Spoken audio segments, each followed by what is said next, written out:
the Labour government has identified approximately 100 potential locations for the construction of new towns, marking a significant step in their ambitious plan to build 1.5 million new homes during their first term.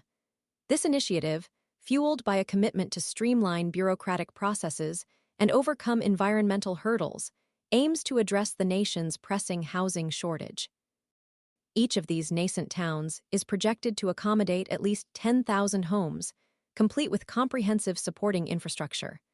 The government's determination to expedite the building process is evident in its pledge to drastically reduce red tape and actively resolve environmental concerns that have historically stalled similar projects. This bold undertaking finds its roots in a recent visit by Labour leader Keir Starmer to a Cornish housing development law. Starmer expressed profound admiration for the high quality of the homes and the seamless integration of social housing within the development, highlighting the potential for replicating this model across the country. The indistinguishable nature of social housing units from other properties within the development particularly impressed him, showcasing a successful integration model that the New Towns Initiative aims to emulate. He cited this experience as a primary source of inspiration for the ambitious New Towns program. However, despite the government's resolve, the path ahead is expected to be fraught with challenges.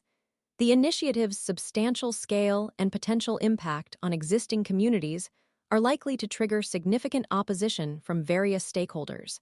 Past attempts at large-scale housing projects have met with considerable resistance. For instance, David Cameron's initiative to establish a new generation of garden cities ultimately failed to gain traction, while Gordon Brown's vision of eco-towns faced significant local opposition, ultimately derailing the project. The history of these past failures underscores the significant hurdles that the Labour government will need to overcome to achieve its ambitious housing goals. Nevertheless, the government remains steadfast in its commitment. Over 100 proposals have already been submitted by local councils across England, eager to participate in the creation of these beautiful communities. These proposals envision vibrant, self-sufficient settlements providing affordable housing, essential infrastructure, including vital healthcare facilities like GP surgeries and educational institutions such as schools. The planning process envisions a holistic approach, aiming to create thriving and sustainable communities, not just collections of houses. The Housing Secretary, Angela Rayner, has emphasized the inspirational role of established garden suburbs and garden cities in shaping the design and ethos of the new towns. She specifically cited Roundhay in Leeds as a prime example of successful garden suburb development, highlighting its integration of green spaces and residential air. Furthermore, she cited the classic garden cities of Letchworth and Welwyn as models for creating well-planned, sustainable communities that successfully balance residential needs with environmental considerations. It's important to note that most of these 12 planned new towns are envisioned not as entirely self-contained entities, but rather as significant expansions to existing urban areas. This approach aims to leverage existing infrastructure and community networks, thereby mitigating some of the challenges associated with establishing entirely new settlements from scratch.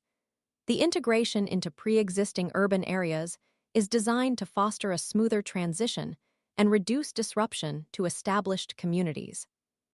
This strategic approach underscores the government's commitment to a balanced and practical approach to addressing the national housing crisis, building upon existing urban fabrics while injecting a significant boost to the overall housing stock.